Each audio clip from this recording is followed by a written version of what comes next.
Hey everyone, Vincenzo Calla here. Welcome to episode 21 of Let's Discuss Politics. Today, I'm glad to be joined by the MP for Kitchener Centre, Mike Morrice. Mike was elected to be the MP for Kitchener Centre in the 2021 federal election, the first Green Party candidate to win a seat in Ontario. He's the founder of Sustainable Waterloo Region, co-creator of Climate Action WR, and piloted Canada's first green economy hub. He's an active community volunteer and serves on multiple local boards and committees. Mike was named Young Alumnus of the Year by Laurier 2011, Young Entrepreneur of the Year by the KW Chamber of Commerce in 2012, and was given a special citation for social entrepreneurship by EY Canada in 2018, and was named an Ashoka Fellow in 2012. Thanks, Mike, so much for joining me today. Thanks so much for having me. It's an honor to be with you. And we're going to start off with our first segment, which is called Mike's Story, where we'll talk about your political history. So the first question is, when did you first get involved in politics? In the first time I ran. So the first door I knocked on was in 2019. I ran for the first time in the 2019 election. And, as you might know, we went up from 3 to 26% in that election. But that election was my first introduction. I had never imagined that I would run for office. So it was a whirlwind and a real learning experience at that time. Well, definitely, and I remember that that election, the Greens got to 3 seats, and that was very historic. And you made history in the next election, but we'll continue talking about that more in the second question now, which is, why did you decide to run for the position you hold? So why did you decide to run for MP?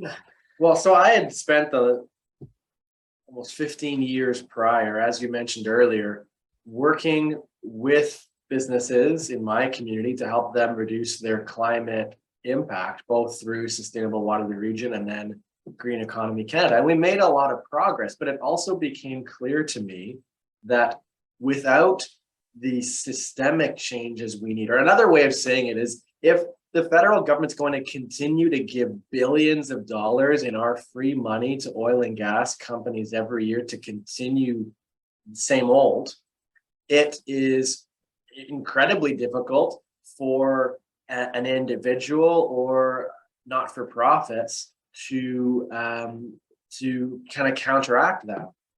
And so I felt that way about so many areas of our society, whether it's around wealth inequality or the climate crisis, how critical it is that we have federal policy that rises to the challenges that we're facing. And so it felt pretty existential. Specifically, I remember reading the most recent climate report at the time and thinking to myself, what's the point of anything else if we're not going to be honest about what's required to ensure there's a safe climate future for future generations? And so that's what had me run in the first place.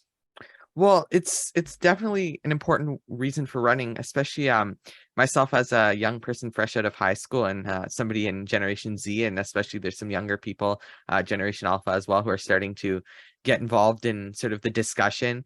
Climate change is a big priority for our generation, and talking about what we can do to make the planet a better place and keeping Canada's role in that a good sustainable one is just so important.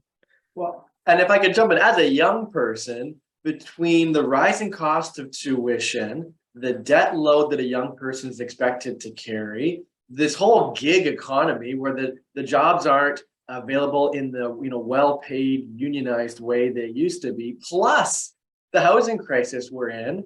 Oh, and then also, not to mention, we're living with the climate crisis too. Like, I think as a young person, I'm so glad to see so many young people getting involved, recognizing this is your future that MPs in Ottawa are debating today. And it's so important that they start making decisions that offer a brighter future for young people. And certainly that's what I hope to be a part of. Our next segment now is called Serving as an Elected Official, where we'll talk about your experiences and achievements as an elected official, especially over the past year, as it's almost been a year now since your election. Yeah. So the first question is, what is your favorite part about serving your community as an elected official?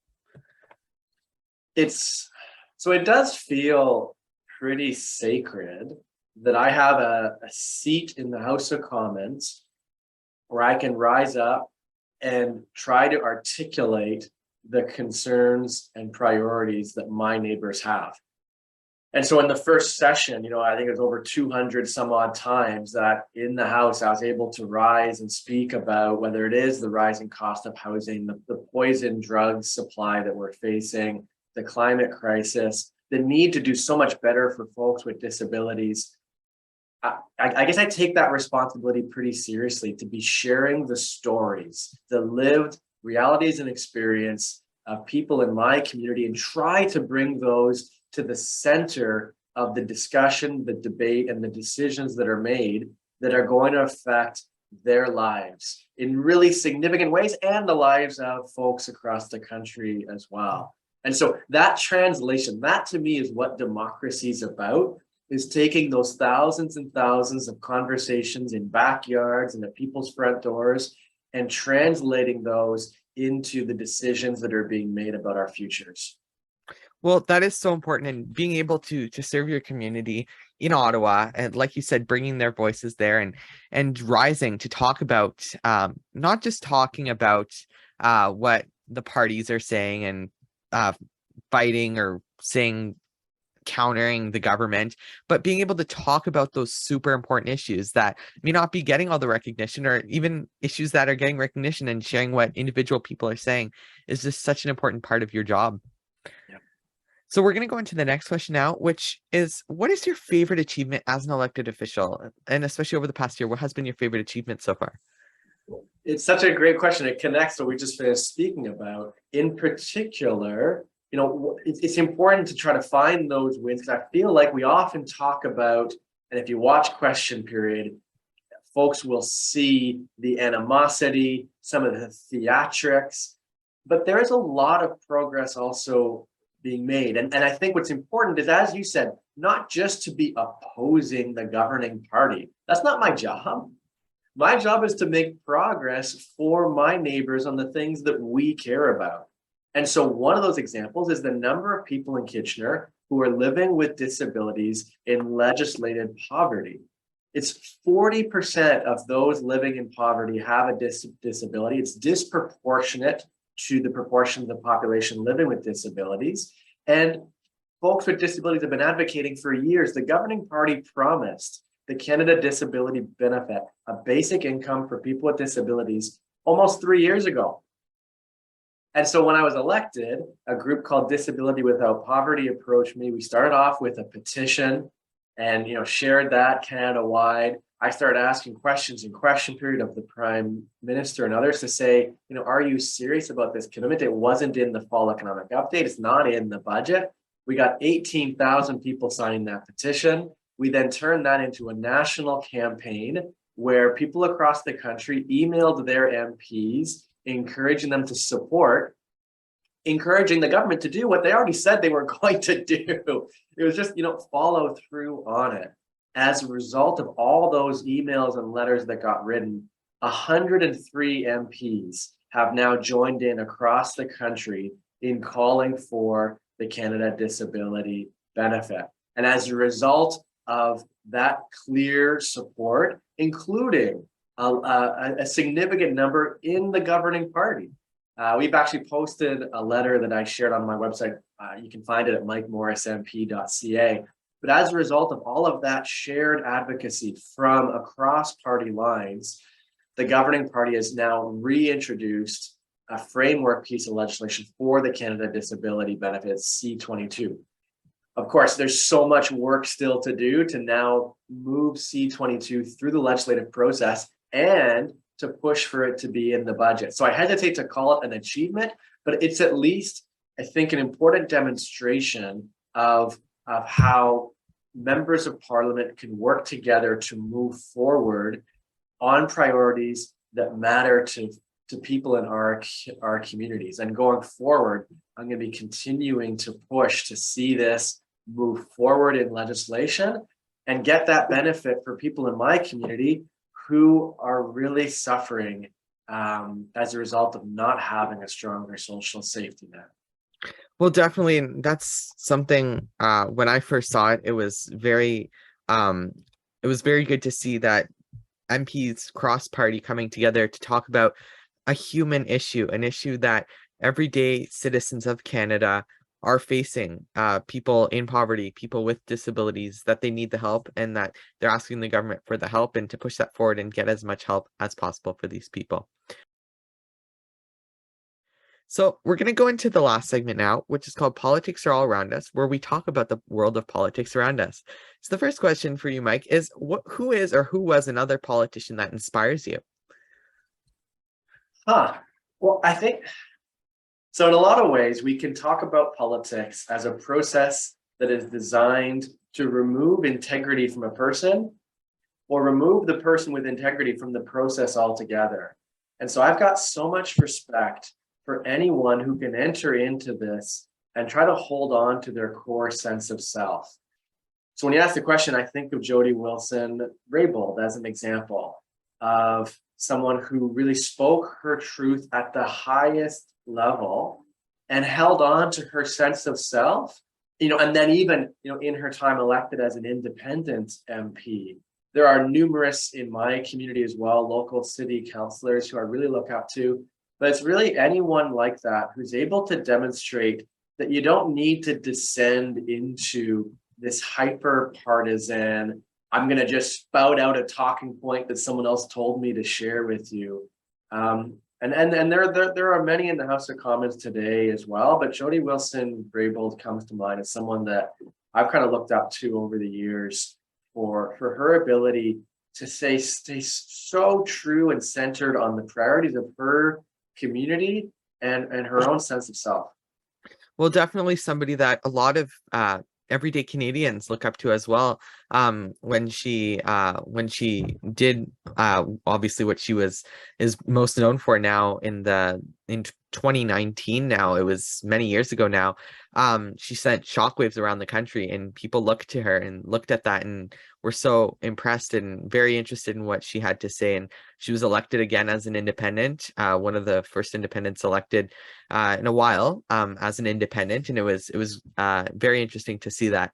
And I finally wanted to go into the last question now, which is, what do you think is an issue that needs to be focused on more?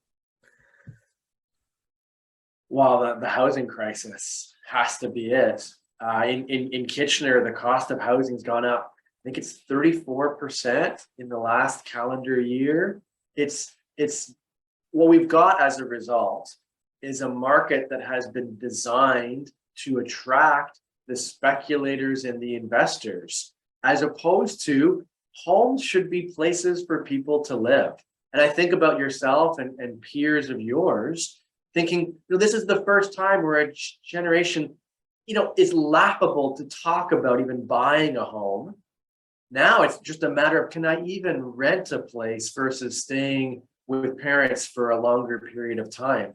And so this is a crisis at every stage. We've tripled the number of unsheltered people in Kitchener over the last couple of years.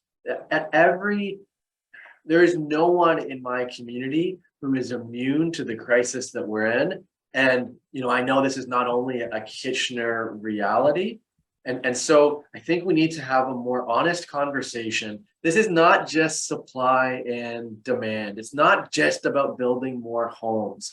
This is about ensuring that the market is designed for people. And right now, it's not. Right now, you're competing with massive corporations who are buying up billions of dollars worth of assets, renovating those assets, and then selling them off. And I think there's far more that parliamentarians can do to address the various incentives that are in place that are leading towards these speculators taking advantage of young people and everyday people across the country. Well, definitely. And as a young person, I think ahead to even 6-7 years down the line when I'm out of university. I'm fortunate that I'm staying in town for university, so I'm still staying where I live. But there are a lot of people who move out of town for university who need to find a place after first year, and people coming out of university that just cannot even afford to rent. Like you said, it's a big issue for our generation, for many people. I'm glad you've had the support of family, but it shouldn't take, either family support or generational wealth for a young person to be able to afford to live on their own and to then grow into a career and family and all the rest. Like, this wasn't the way it was. And it's a big issue that needs to be focused on for sure, and that I'm sure yourself and many other parliamentarians will be focusing on going into the next session into the new sitting and session of Parliament. So that is all for today. Thank you, Mike, so much for joining me. It was great having you. And if you like today's interview, make sure to go check out my other interview with Mike on Instagram for top 10. If you're watching this interview on the day of the premiere, it will be coming up on Friday. To stay updated, make sure to follow me on Twitter, Instagram, and TikTok at VC Productions 25. Check out my website, VincenzoCalla.com. Make sure to like, subscribe, and choose to get notifications here on YouTube. Let's Discuss Politics is a VCalla production. So until the next video, I'm Vincenzo Calla, signing out.